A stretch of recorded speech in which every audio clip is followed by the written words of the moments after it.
আল্লাহ তাআলা তার মসজিদগুলোকে বলেছেন যে এই মসজিদগুলো আল্লাহ তাআলার ঘর, ফি বুয়ুতিন আযানাল্লাহু আন তুরফা, যে আল্লাহ তাআলা পারমিশন দিয়েছেন তাকে ডাকার জন্য মসজিদগুলোকে উঁচু করতে, বড় করতে, নির্মাণ করতে। এবং এই কাজে যারা কন্ট্রিবিউট করে, যারা সাহায্য করেন, দান করেন, মসজিদের খেদমত করেন, তাদের ব্যাপারে আল্লাহ তাআলা বলছেন শুধুমাত্র ওই লোকগুলোই আল্লাহ তাআলার নির্মাণের কাজে অংশগ্রহণ করে, মসজিদের খেদমতে অংশগ্রহণ করে, যারা সত্যিকারভাবে আল্লাহ এবং আখিরাতে বিশ্বাস রাখে, ঈমান রাখে। এটা অনেক বড় সার্টিফিকেট আল্লাহ তাআলার পক্ষ থেকে, যে মানুষ আল্লাহ তাআলার ঘরের সঙ্গে এরকম সম্পর্ক রাখে যেখানে আল্লাহকে ডাকা হবে, একে গুরুত্ব দেয়, এই ঘরকে নির্মাণ করার জন্য নিজের পকেট উজাড় করে দান করে। আল্লাহ তাআলা মসজিদকে অত্যন্ত ভালোবাসেন। একটি হাদিসে রাসূলুল্লাহ সাল্লাল্লাহু আলাইহি ওয়াসাল্লাম বলেছেন যে আল্লাহর কাছে সবচেয়ে সুন্দর জায়গা, ঘর, এলাকা হলো মসজিদগুলো। সবচেয়ে ভালো জায়গা, আল্লাহর কাছে পছন্দনীয় জায়গা হচ্ছে মসজিদ। আর সবচেয়ে খারাপ জায়গা হচ্ছে বাজার। যদিও হারাম নয়, আমাদের বেচা কিনে ব্যবসা বাণিজ্য করতে হবে, কিন্তু সেখানে বেশি সময় না কাটিয়ে যারা মসজিদে সময় বেশি কাটায় তাদেরকে আল্লাহ পছন্দ করেন। যে 7 ধরনের লোককে আল্লাহ তাআলা জান্নাত দেবেন এবং তার আগে আরশের নিচে ছায়া দিবেন হাসরের ময়দানে, যেখানে আল্লাহর ছায়া ছাড়া আর কোনো ছায়া থাকবে না। সেখানে 7 ধরনের লোককে জায়গা দিবেন আল্লাহর ছায়ার নিচে। সূর্য যখন মাথার উপরে 1 মাইল দূরে থাকবে, মাথার মগজগুলো উতরাতে থাকবে, টকবক করতে থাকবে, ওই সময় আশ্রয়ের জন্য, ছায়ার জন্য ছুটাছুটি করবে মানুষ।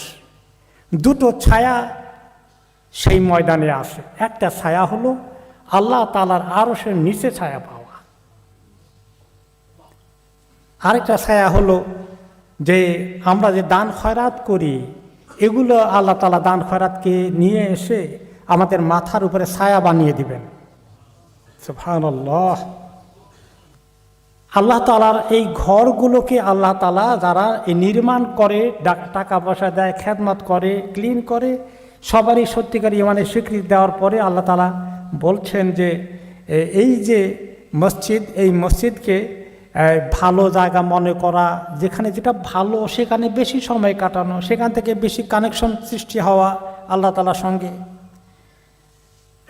আল্লাহ তাআলা এই মসজিদের জন্য দান করাকে এত বেশি পছন্দ করেন যে যে ব্যক্তি মসজিদ বানায় তার জন্য আল্লাহ তাআলা জান্নাতে ঘর বানায়। এই হাদিসটা একটি আম কথা।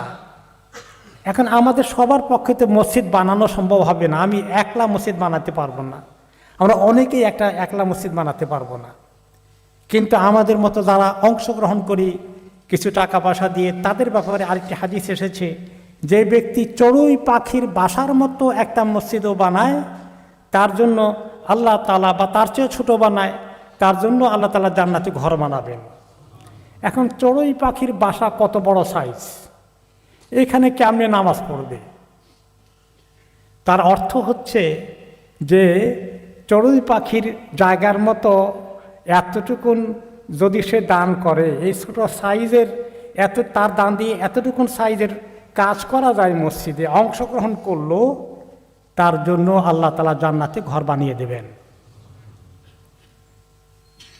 মসজিদকে আল্লাহ এত ভালোবাসেন, যে ব্যক্তি মসজিদকে পরিষ্কার করে, সাফ করে, ক্লিন করে, ঝাড়ু দেয়, তার এই কাজ একটা ময়লা দেখলে ফেলে দেয়। নবী করিম সাল্লাল্লাহু আলাইহি ওয়াসাল্লাম যখন মেরাজে গেলেন, ওনাকে উম্মতের আমল নামা দেখানো হলো, কি কি আমল করে তারা ভালো ভালো আমল করে জান্নাতে যাচ্ছে। তার মধ্যে অন্যতম একটা আমল তিনি দেখলেন, মসজিদকে পরিষ্কার করা, ঝাড়ু দেওয়া এবং ময়লা থাকলে সরিয়ে দেওয়া। এইটাও আল্লাহর ঘরের এতটুকুন খেদমতকেও আল্লাহ এত পছন্দ করেন। আর দান খয়রাতকে আল্লাহ তাআলা কেমন পছন্দ করেন? তাহলে অনেক বেশি। আমি এখন মসজিদে আসার কিছু আদব বলতে চাই। এই মসজিদ আল্লাহর ঘরে আসতে হলে কিছু আল্লাহ এবং তার রসুলের পছন্দ মতো কিছু আদব আমাদেরকে রক্ষা করতে হবে।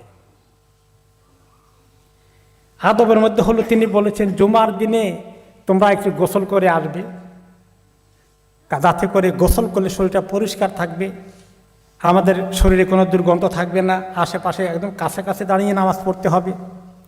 মসজিদে আসার আগে তিনি মেসওয়াক করতে বলেছেন, যাতে করে আমি যখন উচ্চারণ করি, অনেকক্ষণ না খেয়ে থাকলে, রোজার দিনে না খেয়ে থাকি, মুখে অটোমেটিক্যালি দুর্গন্ধ হয়ে যায়। এই মেসওয়াক করে আসা তিনি খুব গুরুত্ব দিয়ে বলেছেন রাসূলুল্লাহ সাল্লাল্লাহু আলাইহি সাল্লাম। বেশি কষ্ট হয়ে যাবে বিদায় ওয়াজিব ফরজ করে দেননি, কিন্তু অনেক উৎসাহিত করেছেন। এবং পরিচ্ছন্ন কাপড় পরে আসতে বলেছেন, ধোয়া ক্লিন কাপড়। তিনি বলেছেন যে কাপড় পরে তোমরা বাইরে রাস্তায় কাজ করো, ঘাম টাম লেগে যায়, জুমার দিনে সম্ভব হলে কাপড়টাকে চেঞ্জ করে ফ্রেশ ধোয়া কাপড় পরে আসবে। এভাবে করে নিজের গোসল করা, পরিষ্কার পরিচ্ছন্ন কাপড় পরা, মেসওয়াক করা, এমনকি ঘরের থেকে অজু করে আসার গুরুত্ব দেওয়া হয়েছে। যে ব্যক্তি ঘরের থেকে অজু করে বের হয়ে মসজিদে আসে, তারপরে একটি পদক্ষেপ দেয়, আল্লাহ তাআলা তাকে একটা কিছু গুনাহ মাফ করে দেন, আর আরেকটি পদক্ষেপের কারণে তাকে একটা সিঁড়ি উপরের দিকে আল্লাহর কাছে উঠান। এভাবে হাঁটতে হাঁটতে আসে। এইভাবে মসজিদের বহু রকমের খেদমতের এত গুরুত্ব দেওয়া হয়েছে। আর মহিলাদেরকেও মসজিদে আসতে চাইলে নিষেধ করতে যাবে না, তাদেরকে অনুমতি দিতে অ্যালাউ করা হয়েছে। তবে তাদেরকে পর্দা পুশিটা ভালো করে মেনটেন করতে বলা হয়েছে। আমাদের মা বোনেরা অনেকে নামাজ পড়তে হয়তো আসেন অথবা তারাবিতে আসবেন, তাদের ব্যাপারে যেটা হলো যে তারা সুগন্ধ পরে গায়ে লাগিয়ে আসবেন না, কোনো পারফিউম লাগাবেন না, পর্দা পুশিটা ভালো করে আসবেন। আল্লাহর ঘরে নামাজ পড়তে আসলে যেন বেপর্দা না হয়ে যায়, খেয়াল করতে হবে। যারা বেপর্দায় আসে মসজিদে, তাদের ব্যাপারে মা আয়েশা রাদিয়াল্লাহু আনহা লক্ষ্য করলেন যে নবী করিম সাল্লাল্লাহু আলাইহি ওয়াসাল্লামের ইন্তেকালের পরে তিনি দেখলেন যে কিছু মহিলা মসজিদে আসে, কিন্তু তাদের একটু বেপরোয়া ভাব, পর্দা পুশিদার একটু কমতি শুরু হয়ে গেছে। তিনি তখন বললেন যে তোমাদেরকে যদি আল্লাহ নবী এখন থাকতেন, তোমাদের মহিলাদের এই দুরবস্থা দেখতেন, তাহলে তিনি বলতেন যে মসজিদে আসা মহিলাদের জন্য বন্ধ করে দিতে হবে। কিন্তু তিনি এখন নাই, এই জন্য কেউ এটা বন্ধ করে দিতে পারবে না, খোলা রাখতে হবে, তারা আসবেন। কিন্তু এই হাদিসটি মা আয়েশার হাদিসে এই গুরুত্ব দিতে বলা হয়েছে যে তারা যেন পর্দা পুশিদার কোনো ব্যাঘাত না ঘটায়। তারাবিতে অনেকেই আসে, আমি বলে দিচ্ছি যে মা বোনেরা তাদের মেয়েরা কীভাবে আসে খুব খেয়াল করে নিয়ে আসবেন। আল্লাহ তাআলা যেন আমাদেরকে মসজিদের আদব রক্ষা করে মসজিদে নামাজ পড়ার জন্য তৌফিক দেন এবং কবুল করেন।